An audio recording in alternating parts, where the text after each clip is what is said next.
Hey, I'm Carrie. Welcome back to my channel, or welcome for the first time. All around, welcome. I'm carrieblogger, a career freelancer on Fiverr.com, where I've been selling as a Fiverr Pro verified copywriter for about the past 8 years.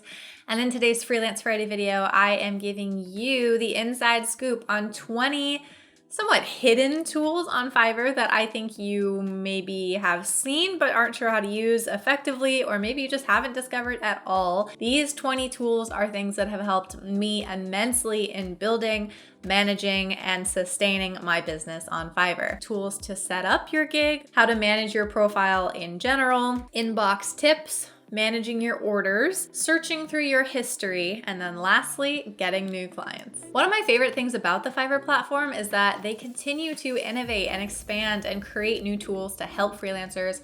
I genuinely feel that they listen to our feedback and are really trying to build a platform that continues to get better for helping the world work together. So that's all to say that as I filmed this video with these 20 tips in December of 2020, I'm sure, well, I know that there are new features coming early next year. And I also have some access to some really cool beta tools in my own Fiverr account that you might not see on your side. So I think that all 20 of these are accessible for you in your account, but just go look for them, do some digging around, and try to see what tools are out there and what you might not be taking advantage of right now. Chances are it can help your business. My account will look a little funny right now because I'm technically out of office until next year. I decided to just take most of December off and just give myself a break, but I am continuing to work with some repeat clients on an individual basis. So that's why you see this out of office mode here. We'll come back to that a bit later. We are starting with one of my favorite tools. I was so glad when they launched this feature, and that is the FAQ on the gig description. You can see that the FAQ section happens down here before you get to the reviews. And I think that some people miss it, or they either don't understand how to really get the most out of it. I recommend not only answering, obviously, the most important questions, but also using this as a marketing tool for yourself. So some things are legitimate, just yes or no kind of questions. Do I offer writing for legal site logistics? No, I don't offer legal content like privacy policy and terms of service. That's a common question that I wanted to answer right out of the gate. Other ones are a little bit more of just a marketing tool. Convince them that I am the right pro for the job. You're gonna go over here to description and FAQ. Scroll down to frequently asked questions. You can add an FAQ, and you can also drag them around to change the order. So just because you've come up with a different question later doesn't mean it's stuck at the end of your list.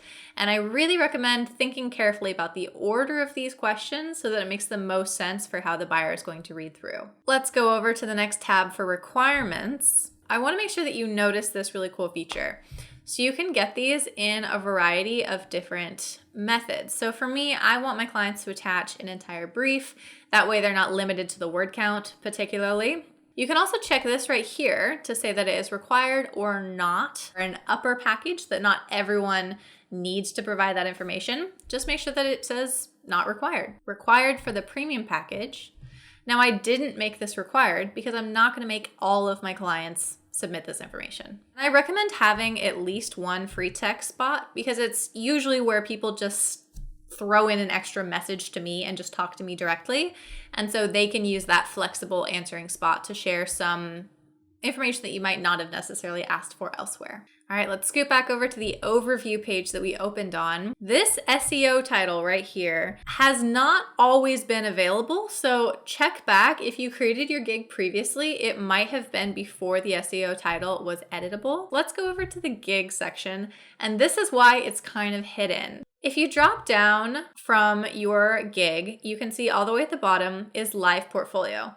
And the live portfolio is showing up a sample along with their review to get those reviews kind of pushed up the page so that in the carousel, you also have client samples right along with their reviews. All right, let's move over to the profile in general. I don't really want to have to take me out of this, but I guess I'll do it for you guys. Out of office mode is right here. It has moved around a couple times, and I typically forget where it is by the time I decide that I want to put myself out of office. When we hit the new year, I have the inside scoop. It will no longer have any kind of negative effect on your search. There used to be rumors about if you went on out of office mode, you would just be shooting yourself in the foot because you would never get back to where you were in search. I personally have never had that problem. I've always had a really quick bounce back after coming back to work. But the good news is they've addressed that, they've listened to us, and coming in 2021, that will no longer be an issue. So with the out of office mode, I guess I just turned it off. I'm going to turn it back on again. You can decide the end date when you want to come back. One thing is you can decide if you want people to contact you or not. So if you are legitimately going trekking off into the jungle, will not have access to your phone, and you don't want your response rate to be ruined, don't let people contact you. Accepting custom orders. I don't know if you found this, and I literally always forget where it is. Let's see if I can find it. One eternity later. Why is this so hard to find? I kid you not. I can't find it, you guys. I found it. It was just covered up because I was out of office mode. I knew it was there, so it's okay. I found it, you guys. One thing that Fiverr has started to do, they haven't fully committed to it, they're kind of doing it, is skill test. And I have taken a couple tests, but maybe they're not even visible anymore. Don't even remember which ones I've taken. Yeah, see, it's a beta program, so you may or may not have access to this. And I was part of one test as they tried to create it and make sure that it was a good test, and I did not score very high on it, which was a little bit of proof that it was not a very good test. But that is right here. If you see it on your profile and you need a way to verify your skills on the platform, definitely check that out. Let's move on to inbox tips. And obviously, as I am darting around, you're gonna see so many other things that I'm not choosing to mention. There are so many tools in here. It is such a robust platform.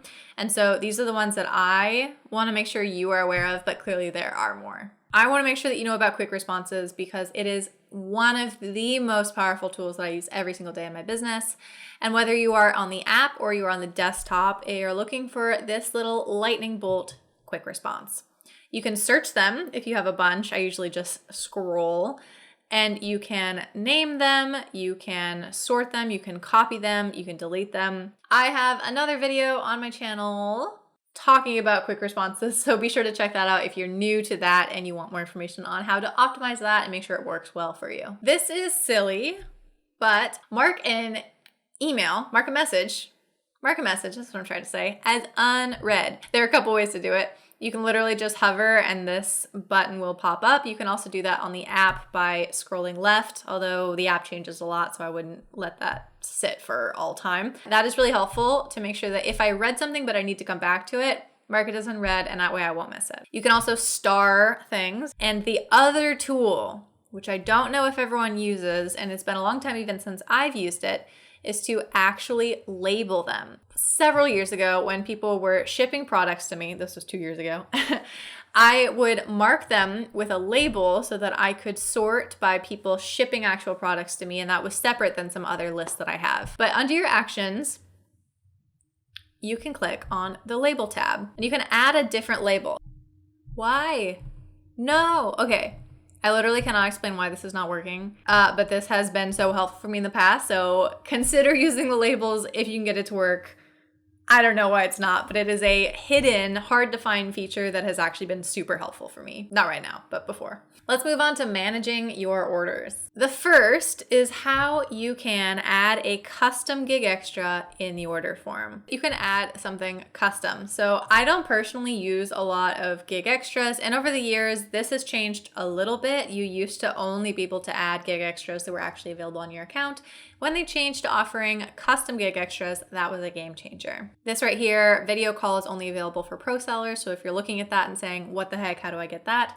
You've just got to move on the pro side of things. Adding a note to your order is a fantastic way to make sure that you have something you can write down for you that is stuck with the order, but they're not going to see it. This is a private note just for you.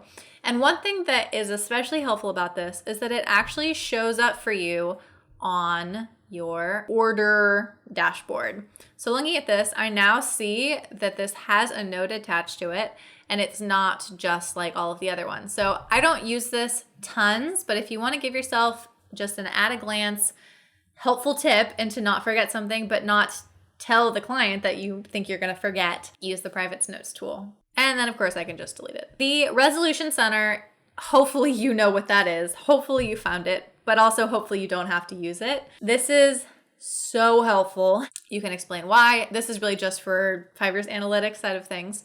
And if you need to cancel, unfortunately, that does happen, and you do the same thing here.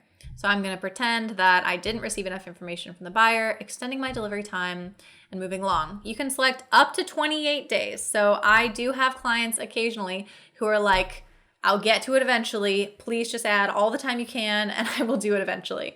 And so that is so helpful to just add so much buffer time.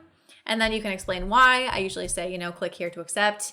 And then you send it to them. Now here's another tool you could easily miss. Let's look at an old order that no one ever filled in. All right, so this one was from like 2 years ago. They never got back to me. There's this really clever little button that says send a reminder. This used to be called the nudge tool way back a couple years ago. And I actually have a sneaking suspicion that it alerts them differently in an email that way when you click the actual button, which is separate from what you do as a message. And even better, if they have confirmed all the details and you just want them to just get started, you can just bypass the order requirements directly by clicking this right here that says, I have all the information I need. Searching through your history can get a little bit of a mind game. You can get too into it, but here are a couple tools that I think are so helpful and a little bit hidden to make sure that you know how your business is running and you can access all the analytics that are available to you. So on the gigs page, I actually think that this has happened more recently. If you click on the actual title of the gig, so not this arrow over here, but actually the gig, you'll drop this down and you have a lot of gig analytics right here. Up here, you can select the duration of how you want to look at those analytics. So if I want to look on a micro scale just for the last 7 days, all of a sudden these impressions are just for the 7 days. And you'll notice this went down because I just turned myself on vacation. And if I want to look at it macro scale, say for the past 6 months, now all of a sudden my chart is way different. And you can see that things don't stay the same.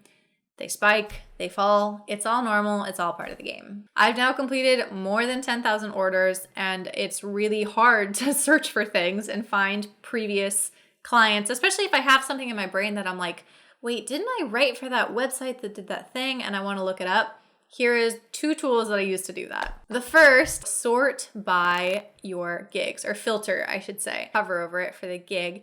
You can uncheck and just select certain gigs. Let's say my consultations for startups and freelancers. I can sort by that specifically and only see those gigs pop up, which is really helpful. You can also search your entire history with keywords here. So let's say I know there was some client, I really liked them, I want to reach out to them again, and I know that I wrote couples jewelry descriptions for them. So for example, I'm going to type in here, couple jewelry, search for it. It's going to go through all of my history. And so right away in my sales, I see my favorite client right here and I can find them, reach out to them, even if I couldn't necessarily remember what their username was. And now moving on to getting new clients. One of the most important parts of the platform. Over here in the More tab, it is covered up and you have to click on that to see buyer requests. Buyer requests kind of flip the script on Fiverr, and so instead of you offering what you can do and people come to find you, instead these buyers are submitting what they need and they are expecting people to send them quotes and essentially compete for the right to have their order. I don't love it, I don't use it, but it's a good way to get started on a platform if you don't have any other eyeballs or impressions on you and you need some first gigs. Today, there are 511 active requests, and those requests are specific to the subcategories that you sell on. So if you don't have a bunch of inquiries on your subcategory, you're just a little bit out of luck. Did I talk about this? Did I skip this? I did, I think. Okay, client contacts. Another thing in the More tab. This is so helpful to look back, partially because it's just really interesting, but also because you can find people a little bit easier.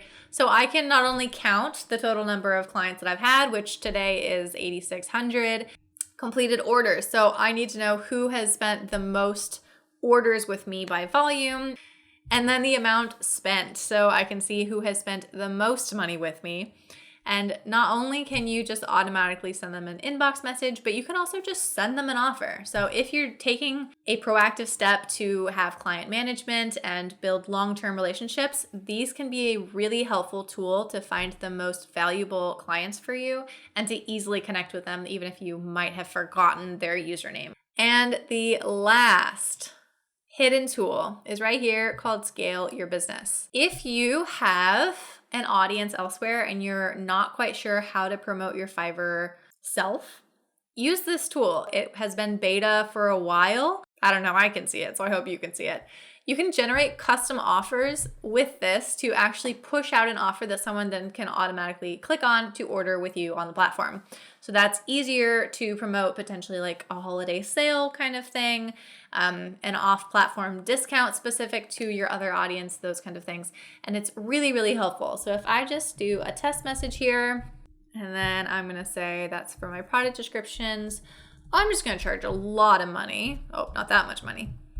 I'm gonna do it in 2 days, and it's gonna expire in 5. You can create this automated message. You can embed the custom offer specifically, and then you can get a link to it directly. This Scale Your Business thing has some hidden tools that are pretty helpful if you want to create tools to promote yourself off the platform. Thank you so much for watching. I know this is a long video, but I hope it's helpful for you. If you haven't already, please be sure to like and subscribe. As a person, asking you as a person to be a nice person and support this nice person, so thank you. I wish you the best. Enjoy a happy work life, happy clients, and let's get back to work.